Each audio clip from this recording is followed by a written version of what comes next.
What's going on, guys? Here on my first podcast for Versatile Athletics, joined by remote athlete JC Ariza, coach as well. Just really wanted to do this podcast just to speak more about motor preference training and kind of how we got ourselves here, how we've also been not only between just coaching within ourselves and stuff, like coaching other guys and helping them understand their game and kind of deviate them away from a lot of misconceptions out there, because obviously we live in a world where there's a lot of information, but it makes a lot of more athletes even more lost to what exactly they should follow. And just because we both kind of have similar stories as to how we've gotten to where we are and kind of the journey that we took, where we both threw hard. And I actually sit over here a little bit. We both threw hard in high school.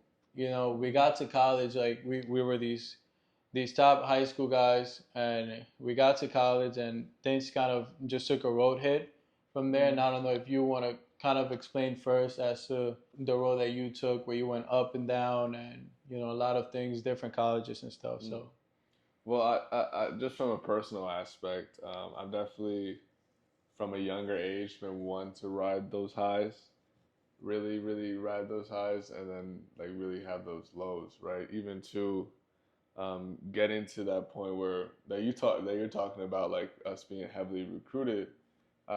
Before that, uh, before that junior year, I was, people knew me as a good pitcher, but I actually didn't have any offers until I was a junior. So it all came quick. Like a lot of things came quick. Even to, um, you know, I went from not knowing where I'm gonna go to college to, hey, like you might get drafted. Like that. yeah. That was weird. I was like, oh, like what the heck? And as a kid too, you start to get a little bit of that ego in you sometimes. At least I did, right? And you don't work as hard, or at least you think you don't work as hard. And then I get to college and I want to work my tail off, and I want the opportunity to get drafted again. Things don't really work out in terms of Tulane. I mean, and that was just because like I was just a party kid, like was Yeah, doing all that yeah. shit.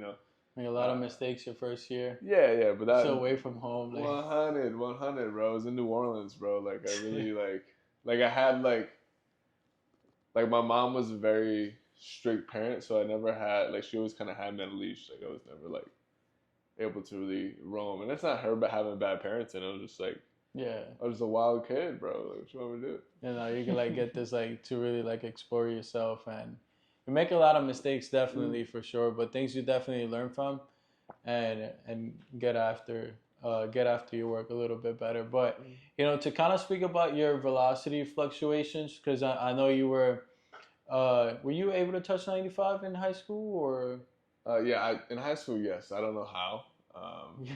When you want to be good at certain things, we kind of just pick it up and do it to our best of our ability.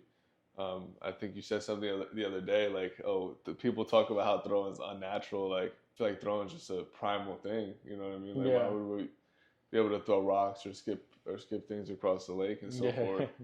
So, like, I guess in that aspect, like, I didn't really know what I was doing in high school, but that's also what made me that much better. For the guys that don't know what motor preference is, like in your terms, how do you describe motor preference?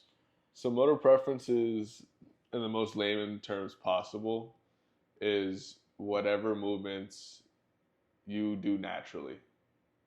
A lot of times when it comes to a lot of things we learn from, you know, and not to take anything from a lot of these coaches I've learned from as well, but people have philosophies, and philosophies are like, I talk to you about this all the time. Philosophies are always cool, but don't be stubborn and ignorant and stuck in the way that, oh yeah, this is the only way it works. I guarantee it works, but not for this guy or that guy, but it might work for this guy. Like when we talk about coaching in general, we can't take the approach of like 5, 10 kids, like it's gonna work out for 7. I'll take those odds. Like that's not what coaching is. It's not hitting where you're like, yo, I hope I get 3 hits out of 10 at bats. Like that's not how it should be. It shouldn't be trial and error based like that. So motor preferences takes away that trial and error and gets very specific with who you are as an athlete.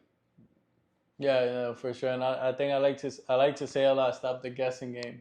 Because you already know, like, okay, like, anatomical assessments are all good, but like once you get to dive into that central nervous system, and you're like, wow, like this is how your body prefers to move. Like regardless of what anatomical limitations you have, your body prefers to move a certain way. Like our bodies are meant for survival. We've evolved these whole many years, to survive. So our body already knows what's best for us. And, kind of like shout out David Jennis with motor preferences. And I remember they came out with a study that your brain knows prior to the action that you're going to take. It already knows like 12 seconds before. 12 seconds, yes. Like, kind of like what you're going to do, which is mind blowing, like how smart our bodies are. And which is kind of crazy to even add on the point that you said, how a lot of people try to bucket others into, oh, hey, Aroldis Chapman does this. He gets 300 degrees of separation, so do you. We should do that. Yeah, like, bro. Like the separation and stuff. And, kind of how you said the trial and error stuff. And a lot of people do get good. Like, there's, can't take that away. But there's a difference between effective and efficient. Yeah. To speak like more about yourself, because I know you've been, I remember like, because we played together in high school, summer ball. We've played together in college, and I do remember obviously we like followed each other and we got to see each other's like kind of growth from a long standpoint. But we all hit that point in our lives where if we had it figured out, we lose it, and then we start trying all these crazy stuff, trying to get back on. And I do remember this one specific year where you were like just constantly on your grind. You were like about losing weight. You were about, throwing medicine balls. You were about, driveline stuff. I know I kind of spoke to you about it, how you used to do like, so on some axioms. Like, Sorry. Like it was crazy. I spoke to you about it today, like how it used to look so nasty. Now it's just like super like just pro and whippy. But what was the process like before and now, knowing about motor preferences and knowing how you train within your preferences? Like how easy is the process? Was it so much like, oh yeah, I'm gonna grind this out and like spend 3,000 hours? Because right now, like mind you, like we just had school and then train. Like right now, top of you doing your training, you also coaching other guys. You have your own stuff going on with your girlfriend, like business-wise and stuff. So we're doing a lot more stuff. So our training time has decreased by a lot. You can just describe what the process is like of trying out everything free that you find out there, listening to every single voice that there could possibly be, doing your own research and being even more confused after the fact, to then now knowing like, hey, like my body wants to move like this. Let me do this type of movement constraints. Let me cue myself in a very specific way that my body understands and just acts. Let me train in a very specific way that the right muscles that desire to, come active at the right time of a certain movement. Everything like just thrown in together. How has it been for you? Within my motor preferences, bro, I mean, it just feels natural. I guess the best analogy I can put to it when it came to training, like I was learning these really cool concepts that have worked for other people and it wasn't working for me. So I was like, dude, like what am I even buying into? Like how do I even like, okay, this feels like I had a good throw and then it didn't, and then I had a good throw and then it didn't, and then okay, I had a good few weeks, good few months, and then I didn't.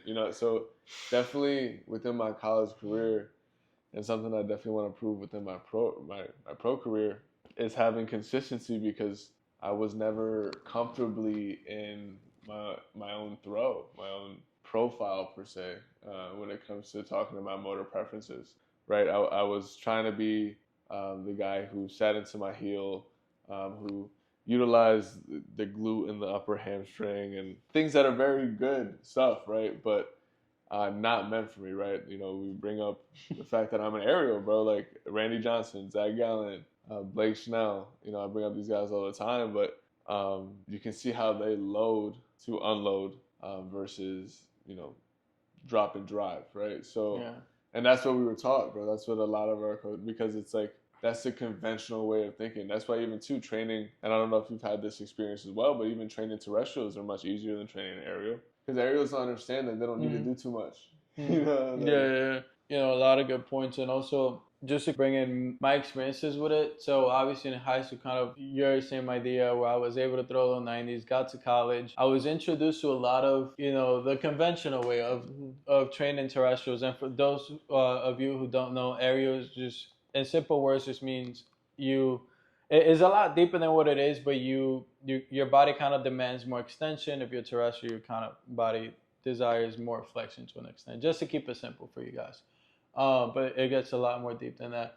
But I remember I got into college. I've never really been a big weightlifter, like at all. I started lifting, and not to say this is none of the coach's fault. Obviously, they were guiding me the right way within their perception. But I started lifting heavy. I started doing heavy back squats. I started bench pressing super heavy. And dude, like at the end of the fall, I got there. I was like 88, 90, and at the end of the fall, I was 76. I think I remember correctly. And I just thought like I was just tired. I was like, hey man, like I'm just tired. Like I'm about to go back home to New York, rest a bit, because I was also coming from the Bombers, like long season, with my high school and summer ball, and I got back and I just never figured it out again. I was like, what in the world? Like I'm still throwing slow. Like I can't figure it out. Like, and I think that's kind of how I started the journey that I'm in, where I was constantly seeking out information. I was sinning into my heel, trying to feel the glute, feel everything that behind. makes sense why your throw is so much better in a flat ground setting, because you moving at a profile being I don't know what I know I ask you all the time, but your extension leg. I know you said that your left. My left leg, yeah, my left forefoot. Okay, yeah, but you would get into like. I'll get into my heel, bro. Yeah, and you would really get into flexion. Yeah. And that's your extension leg. So you were throwing so out of profile, feeling that drop into the heel, and like I bet feeling that on the mound, it was so out of your profile that it just, of course, it wasn't gonna translate. It was so out the profile, but I was like so innocent to it because I was like, hey, this is what high velocity throwers do. This is like obviously that's but it what didn't was look bad sold. either. Like it didn't look bad either. You feel me? Like that's the thing. It's like you look at the video, you're like, yo, like this shit is clicking. Like I'm hitting all the points. Why am I still throwing this velocity? And that's the thing. Like it didn't look bad, so it could be effective, but it wasn't efficient because every single day I was constantly thinking, damn, like I gotta feel this. I gotta feel this. I gotta feel this. Like I really have to emphasize this. Where like my whole college career, I just struggled like to get back into 90s. I was just 86. And then after learning about motor preferences and learning about fascia training and a bunch of other stuff, and just knowing myself, I was like, you know what? Like I started this road in 95, and with it, my first 6 weeks was just throwing 3 times a week. I got myself up from 76 to it was like 83 in just 6 weeks or so, just throwing. And then after that, I was like, okay, now it's time to dive in because now my arm feels good for throwing. And I created a whole program based on my movement preferences. And at the time, I had already known my motor preferences because I had gotten to go get my certification with them. And I literally put everything based on my muscle change, like the posterior side, etc.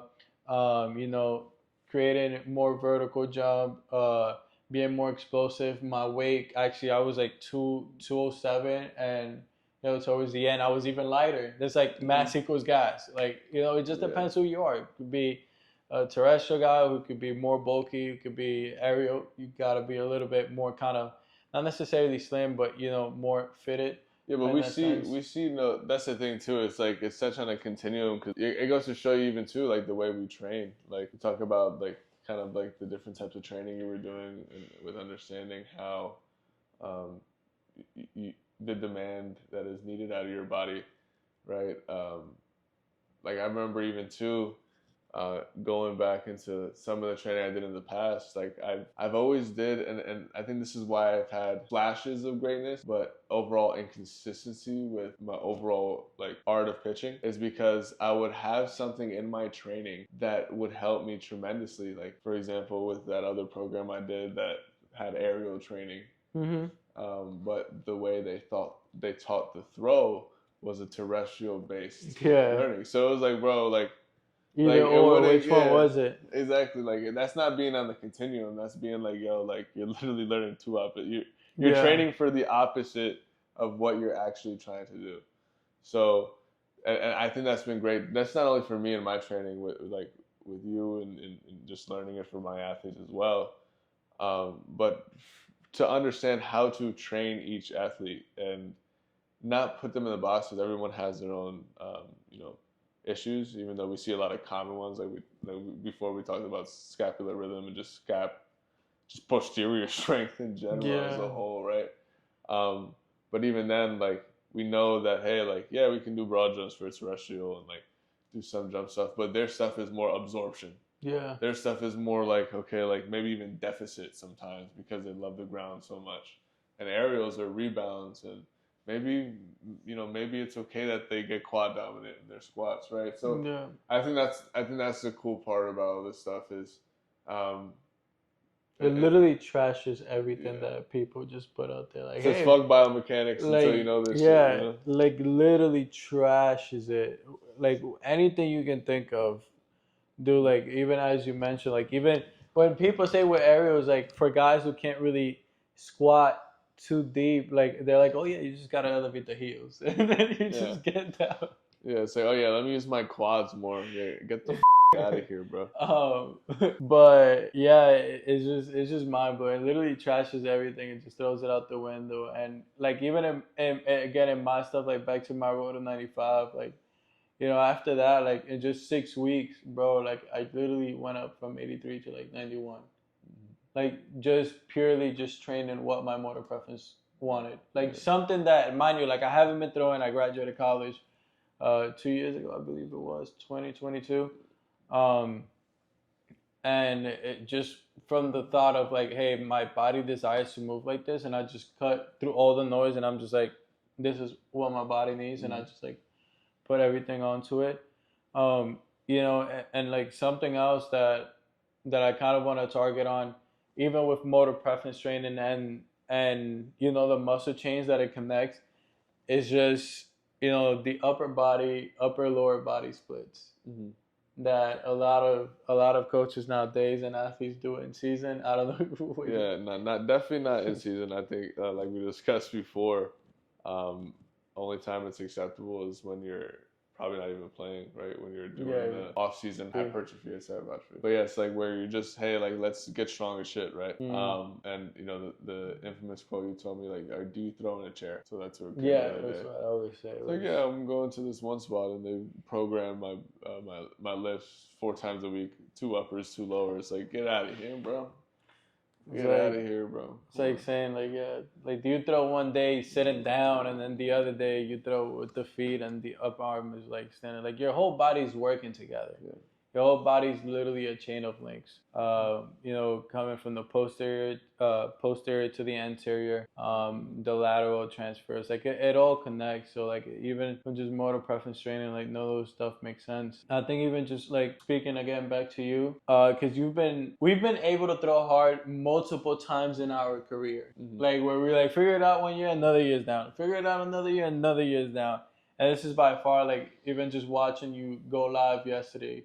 It was like just smooth 93, like, and it was just like, oh, like this is what I gotta do. Like you weren't even trying. Like you was just like you came to the realization that you don't have to try to throw hard. Like you just gotta rely on those muscle chains activating and obviously like going through those right paths and just let everything just link through. I don't know if you want to describe what it's like to throw 93, 94 now, and to when you did it before. Yeah, I feel like definitely when I was throwing my hardest, as hard as I am right now, it was definitely something I was forced, and having a lot of injuries prior. I wouldn't say a lot, but like having small nagging ones like bicep tendonitis, flexor strains, like things that are just nitpicky in terms of just the injury world, where it's like, damn, like just have this again, and I have to sit up for another 2 weeks.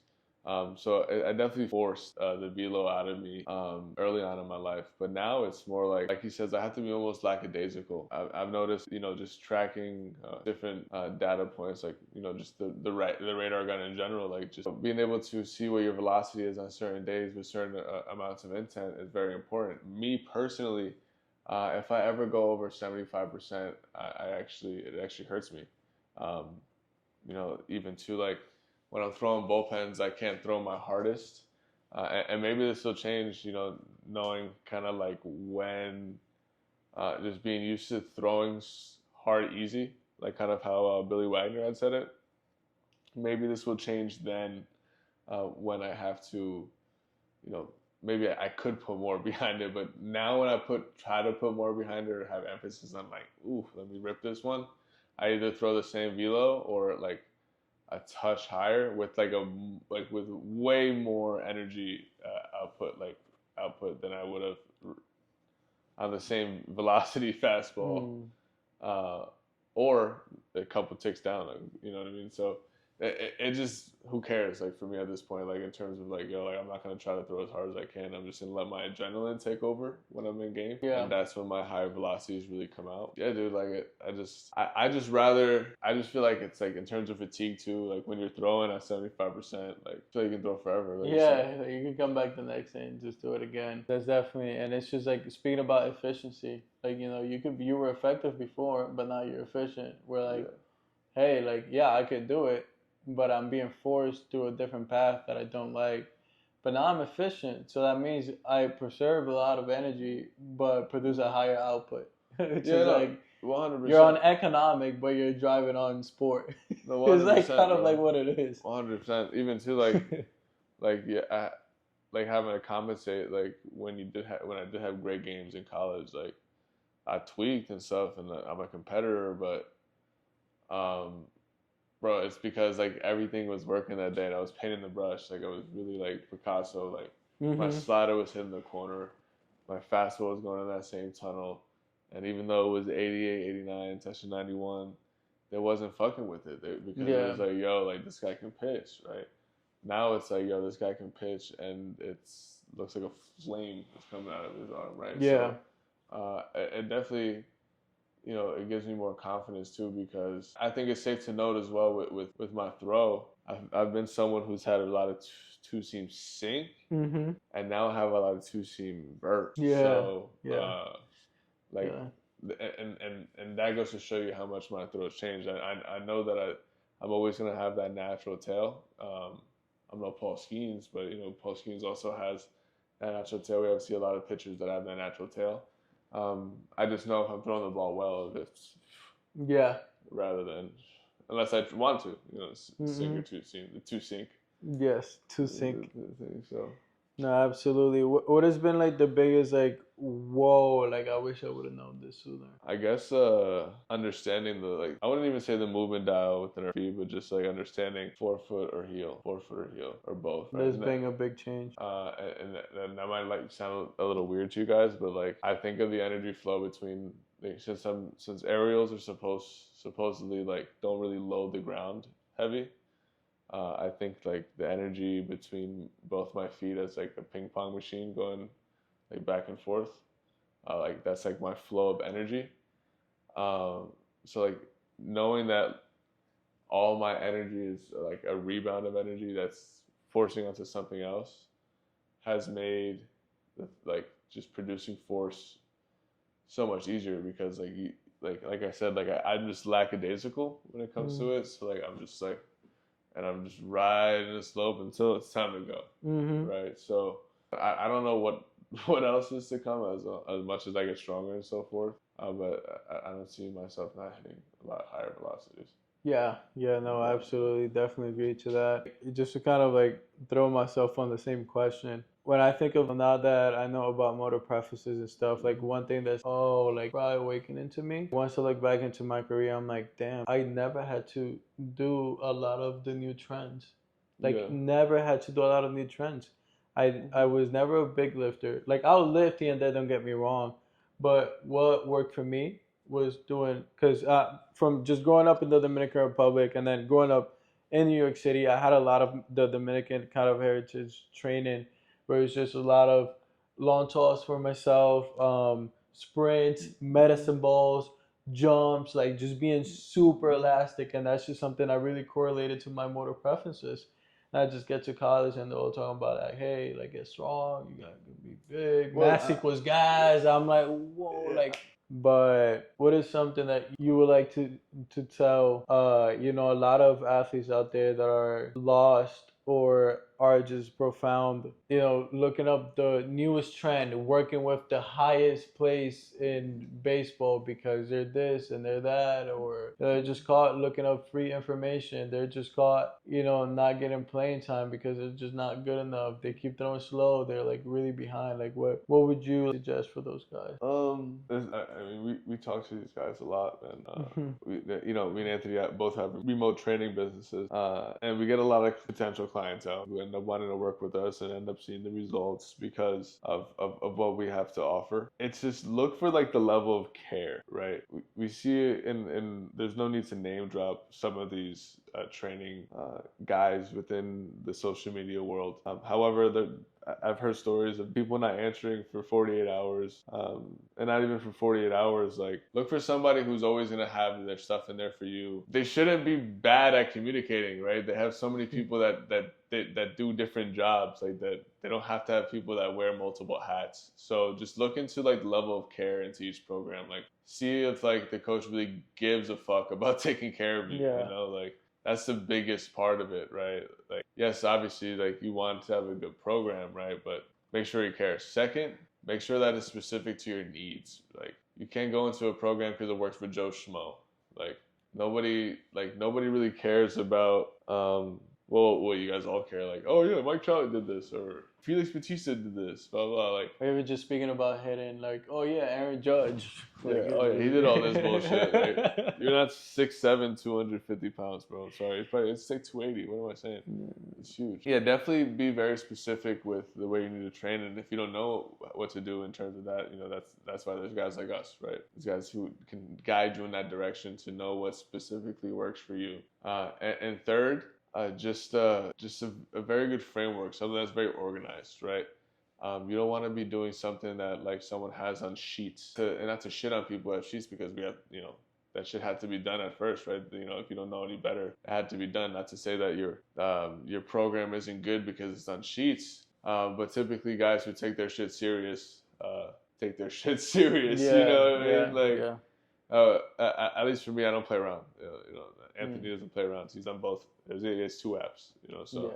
Yeah. Just for training stuff. So yeah, like those are like my top 3 things. And overall, just like if you know baseball, if the next person knows baseball. And if the guy is telling you shit that you never heard before that is making sense, that's probably your guy. Like, oh my God, like he's literally telling me what I'm doing wrong and like things that can help me fix these stuff. Like, oh, I need to join the program to really understand how to do it. Like then join the fucking program. Like, you know what I mean? Like, if you want to understand how to throw your best, join the program that's making you ask most of my questions. Like, yo, like this really sounds good. Like, I think I can do this. Like, but so that's my suggestion on that. Yeah, no, for sure, man. But I mean, obviously, it was a lot of good talks. A lot of you athletes, coaches, find weird and definitely question the thought of motor preferences. But if it's something that it works, definitely works. I mean, I'm not gonna sit here and be like, oh yeah, you should look at so and so. It's just so clear to the brain. It's